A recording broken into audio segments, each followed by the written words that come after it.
যে কিছু লোক কোরআন জানে, কিছু লোক হাদিস জানে, কিছু লোক মসলা মাসাইল জানে, কিন্তু তাদের মধ্যে সে আদর্শ পাওয়া যায় না। তাহলে কি সে আলেম হলো ভাই? তারা তাহলে কি সে আলেম তারা হলো? তাদেরকে দেখলে মানুষ পরিবর্তন হবে তো দূরের কথা, দেখা যাচ্ছে উনি আর একজনের দেখে পরিবর্তন হয়ে যান। কথা ঠিক না ঠিক? এরকম মৌলানা সাহেব আছে না নাই?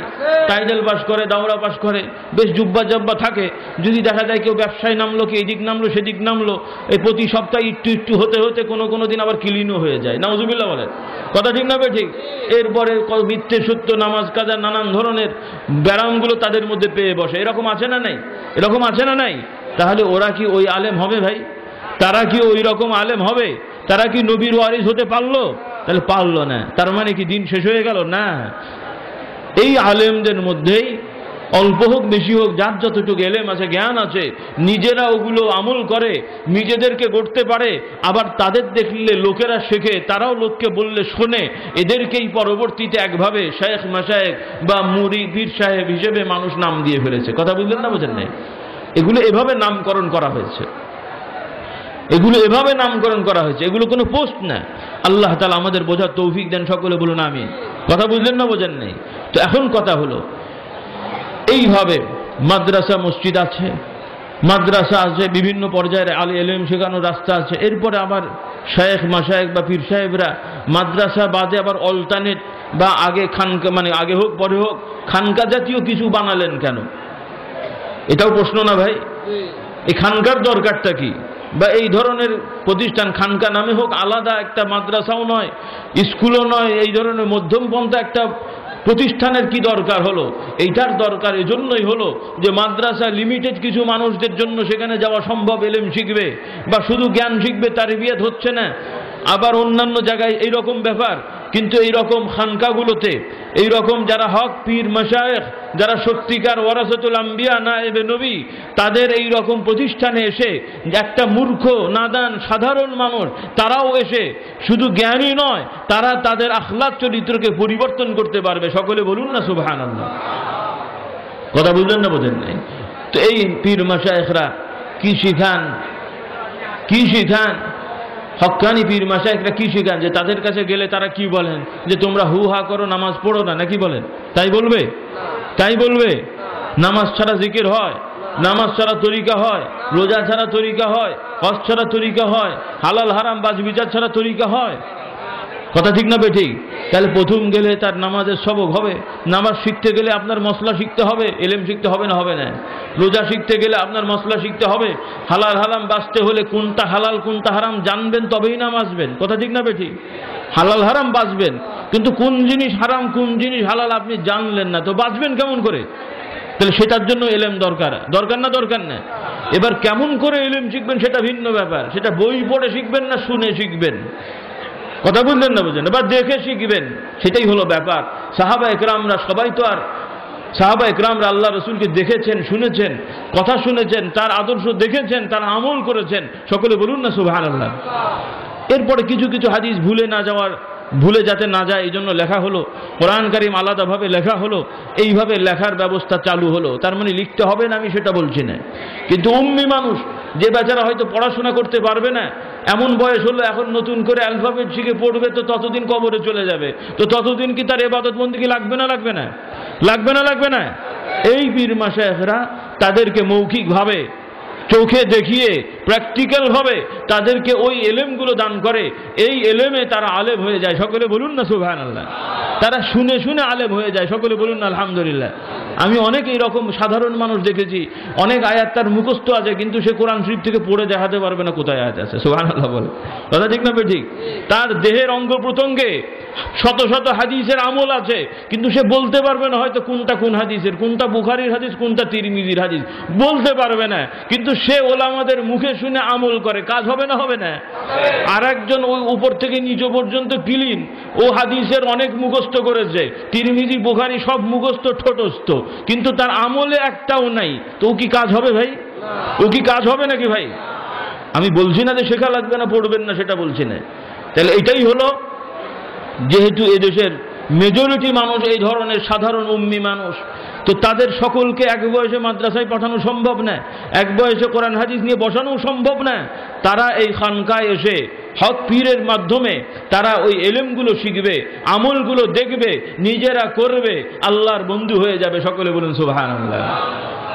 আর এই পীর মাশায়েখের যত তারবিয়াত, তাদের মধ্যে একটা বড় বিষয় তারা গুরুত্ব দিয়ে থাকেন, সেটা হলো যে মানুষের অন্তর সোজা করা। কি সোজা করা? কি সোজা করা? কি সোজা করা? কারণ অন্তর সোজা হলে সব সোজা হয়ে যাবে। অন্তর সোজা হলে কি হবে? অন্তরকে আরবিতে বলা হয় কলব। কি বলা হয়? কি বলা হয়? কলব বলে। আর আল্লাহ তাআলা কোরআনে এই কলব সম্পর্কে বলছেন, يوم لا ينفع مال ولا بنون إلا من أتى الله بقلب سليم। আল্লাহ তাআলা কোরআনে বলেন, কিয়ামতের ময়দানে, ওই হিসাবের দিনে, বিচারের দিনে মানুষের ধন সম্পদ কোনো কাজে লাগবে না। একমাত্র তাদের কাজে লাগবে এই বিষয়টা, সেটা হলো যারা কলবে সালিম, সুস্থ হৃদয় নিয়ে, সুস্থ অন্তর নিয়ে যারা আল্লাহর দরবারে হাজির হবে, তাদের সেই কলবটাই তাদের জন্য নাজাতের ওসিলা হয়ে যাবে। সুবহানাল্লাহ বলেন। কিভাবে হবে? কলব সোজা হলে কি হবে? আল্লাহ রাসূল সাল্লাল্লাহু আলাইহি ওয়াসাল্লাম বলেছেন, সহিহ হাদিসে এসেছে যে মানুষের দেহের মধ্যে এমন একটা অংশ আছে, আলা ইন্না ফিল জাসাদি লামুদগা ইযা সালুহাত সালুহাল জাসাদু কুল্লুহু ওয়া ইযা ফাসাদাত ফাসাদাল জাসাদু কুল্লুহু আলা ওয়া হিয়াল কলব। আল্লাহ রাসূল সাল্লাল্লাহু আলাইহি ওয়াসাল্লাম বলেন, মানুষের দেহের মধ্যে এমন একটি অংশ আছে, যেই অংশটা ভালো হয়ে গেলে মানুষের পুরো দেহটা ভালো হয়ে যাবে, আর ওই অংশটা যদি খারাপ হয়ে যায় তার সবকিছু খারাপ হয়ে যাবে, পচে যাবে। নাউজুবিল্লাহ বলেন। এই কথাটা কার? আল্লাহর নবীর। সহিহ হাদিসে এসেছে। কার? আল্লাহ রাসূলের হাদিস। তো আল্লাহ রাসূল বললেন যে মানুষের অন্তরে, মানুষের দেহের মধ্যে কলব আছে, সেটা সঠিক হলে, সেটা ভালো হলে সব ভালো হবে, সেটা খারাপ হলে সব খারাপ হবে। তো আল্লাহ রাসূল কলব কিসে ভালো হবে জানতেন না? মানে আল্লাহ রাসূল বললেন কলব সোজা হলে সব সোজা হবে, কলব খারাপ হলে সব খারাপ হবে। এটা আল্লাহ রাসূল বলেছেন না ভাই? হাদিসটা এসছে না, আসে নাই? তো আল্লাহ রাসূল এতটুক বললেন, কিন্তু কলব কিসে সোজা হবে সেটা কি শিখিয়েছেন না শেখান নাই? শিখিয়েছেন না শেখান নাই? আল্লাহ তাআলা কোরআনে বললেন কলবে সালিম নিয়ে আসলে নাজাত পাবে। তো সেই কোরআনে আল্লাহ তাআলা কলবে সালিম কেমন করে হবে আল্লাহ শিখিয়েছেন না শেখান নাই? কি শিখিয়েছেন? আলা বিযিকরিল্লাহি তাতমাইন্নুল কুলুব, যে নিশ্চয়ই অবশ্যই আল্লাহর জিকিরে মানুষের অন্তরগুলো, মানুষের কলবগুলো, অন্তর সমূহগুলো মুতমাইন হয়ে যায়। কার জিকিরে? কার জিকিরে? আল্লাহর জিকির করলে, আল্লাহকে স্মরণ করলে মানুষের অন্তর, হৃদয় শান্ত হয়ে যায়, মানুষের অন্তর পরিচ্ছন্ন হয়ে যায়। আর শুধু তাই হয় না, অন্য আয়াতে আল্লাহ বলেছেন যে তাদের ঈমানটা শক্তিশালী হয়ে যায়। সুবহানাল্লাহ বলেন। তাদের অন্তর নরম হয়ে যায়, তাদের অন্তর নরম হয়ে সুস্থ হয়ে যায়, আর তাদের ঈমানগুলো শক্তিশালী হয়ে যায়। আল্লাহ রাব্বুল আলামিন কোরআনে বলেন, আল্লাহ তাআলা কোরআনে বলেন, ইন্নামাল মুমিনুনা আল্লাযীনা ইযা যুকিরাল্লাহু ওয়াজিলাত কুলুবুহুম ওয়া ইযা তুলিয়াত আলাইহিম আয়াতুহু যাদাতহুম ঈমানা ওয়া আলা রাব্বিহিম ইয়াতাওয়াক্কালুন। প্রকৃত ঈমানদার হলো তারাই, আরবি যারা পড়েছেন তারা জানেন, ইন্নামাল মুমিনুন আদাতুল হাসর, ইন্নামাল মুমিনুন ঈমানদার তারাই, প্রকৃত ঈমানদার তারাই, আল্লাযীনা ইযা যুকিরাল্লাহ, আল্লাহর কথা বলা হলে, স্মরণ করা হলে যাদের অন্তর নরম হয়ে যায়। সুবহানাল্লাহ বলেন। ওয়াজিলাত কুলুবুহুম, তাদের অন্তরে ভয় ভীতি জন্মায়। ওয়া ইযা তুলিয়াত আলাইহিম আয়াতুহু, আর আল্লাহর আয়াত যখন তেলাওয়াত করা হয়, যাদাতহুম ঈমানা, তাদের ঈমান শক্তিশালী হয়ে যায়। সুবহানাল্লাহ বলেন। যা ঈমান বেড়ে যায়, আরবি এই ভাষার অর্থ হলো ঈমান কি হয়ে যায়? বেড়ে যায়। সুবহানাল্লাহ আপনি বলেন। মানে ঈমানের তার আগে কি পার্সেন্ট ছিল সেই পার্সেন্ট অনেক বেড়ে গেল। সুবহানাল্লাহ বলেন। ওয়া আলা রাব্বিহিম ইয়াতাওয়াক্কালুন, আর যখন ঈমান তার বেড়ে গেল, ঈমান শক্তিশালী হয়ে গেল, অন্তর নরম হয়ে গেল, তখন সেই বান্দা আল্লাহর প্রতি ছাড়া অন্য কারোর প্রতি ভরসা করে না। ওয়া আলা রাব্বিহিম ইয়াতাওয়াক্কালুন, এবং তারা একমাত্র তাদের রবের উপরেই তাওয়াক্কুল করে। তাওয়াক্কুল ট্যাবলেট না যে খেলেই তাওয়াক্কুল হয়ে যাবে।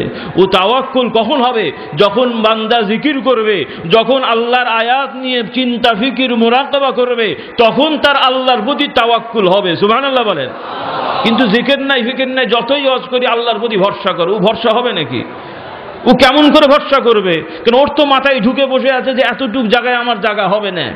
এই বাংলাদেশের এই 2-4-5 হাজার বর্গ কিলোমিটারের মধ্যে, বর্গ মাইলের মধ্যে একই এত মানুষ আঁটে নাকি? ওর মাথায় তো ওগুলোই ঘুরে বেড়াচ্ছে।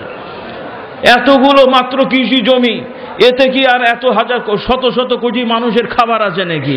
আল্লাহ তাআলা যখন আল্লাহর আয়াত যখন পড়বে, যখন সে জানবে যে আল্লাহ তাকে বুঝাচ্ছেন যে তুমি কি অবস্থায় ছিলে, তোমাকে আল্লাহ তাআলা কেমন করে সৃষ্টি করলেন। সুবহানাল্লাহ বলেন। هل أتى على الإنسان حين من الدهر لم يكن شيئا مذكورا إنا خلقنا الإنسان من نطفة أمشاج نبتليه فجعلناه سميعا بصيرا إنا هديناه السبيل إما شاكرا وإما كفورا। যখন সে আল্লাহর আয়াত পড়বে, আল্লাহ মানুষের হিস্ট্রি জানাচ্ছেন যে তুমি কোথা থেকে এলে, তুমি চিন্তা করো, তোমার নিজেকে নিয়ে তুমি চিন্তা করো।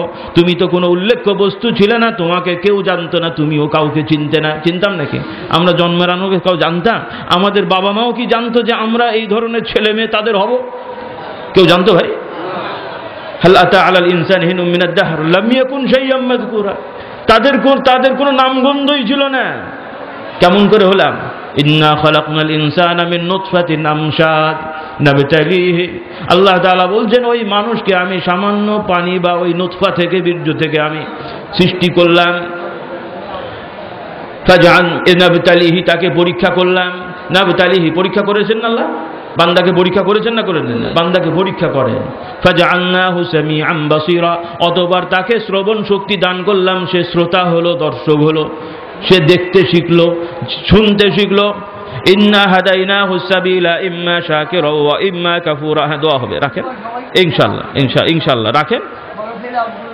আচ্ছা, হ্যাঁ ইনশাআল্লাহ বসেন ইনশাআল্লাহ। আচ্ছা ইনশাআল্লাহ। তো যাই হোক ভাই, কেউ যে কথা বলছিলাম, ইন্না হাদাইনাহু সাবিলা ইম্মা শাকিরা ওয়া ইম্মা কাফুরা। আল্লাহ তাআলা সৃষ্টি করলেন, সৃষ্টি করে দুনিয়ায় পাঠালেন, তাকে তার রাস্তাও দেখিয়ে দিলেন। সুবহানাল্লাহ বলেন। কথা ঠিক না বেঠিক? এই রাস্তা পেয়ে হয় সে শুকরগুজার করে, মানে আল্লাহর রাস্তা মানে, আর না হলে নাফরমানি করে। হয় সে শুকরিয়া জ্ঞাপন করে শাকির হয়, না হলে কুফরি করে সে মুনাফিক হয়, নাফরমান হয়। ইম্মা শাকির ওয়া ইম্মা কাফুরা। সুবহানাল্লাহ বলেন। আল্লাহ তাআলা এইভাবে মানুষকে সৃষ্টি করলেন। এরপরে মানুষকে আল্লাহ তাআলা দুনিয়ায় পাঠালেন। আমরা মায়ের পেটে যতদিন অবস্থান করলাম, শিশু যখন মায়ের পেটে থাকে, মায়ের পেটে ওই শিশুর গড়ে ওঠার জন্য যা কিছু প্রয়োজন, সেই প্রয়োজনাদিগুলো কে দান করলেন? কার সিস্টেমে হলো? এবং সে শিশু যখন দুনিয়ায় ভূমিষ্ঠ হলো, মায়ের কোলে এসলো, ওই আপনার ডাল চাল ভাত ডাল কিছুই খেতে পারে না, তার উপযোগী খাবার কে তৈরি করে দিলেন? সেই মায়ের আগে যাও ছিল, এখনো তাই আছে। আগে তাতে খাবার ছিল না, এখন খাবার এলো। কে পাঠালেন? সুবহানাল্লাহ হবে আমি বলেন। এরপরে সে যখন আর একটু দাঁত গজিয়ে গেল, দাঁত হলো বা কিছু খেতে শিখলো, অটোমেটিকলি ওই খাবার বন্ধ হয়ে গেল। অন্য খাবার আপনার মা বোন কি বলে, তার মা তার বাবা ব্যবস্থা চুজ করলেন। কথা ঠিক না বেঠিক? নিজে খেতে, নিজের খাবার বাদ দিয়েও সন্তানকে খাওয়ায়। কথা ঠিক কিনা? নিজের খাবার থেকেও সন্তানের জন্য খাবার তৈরি করে, নিজে কষ্ট হলেও রাত জেগে সন্তানকে খাবার খাওয়ায়। এই দয়া কে দান করলেন? মায়ের অন্তরে এই দয়া কে দান করলেন? বাবার অন্তরে এই দয়া কে দান করলেন? সুবহানাল্লাহ বলেন। রব্বিরহামহুমা কামা রব্বায়ানি সগীরা।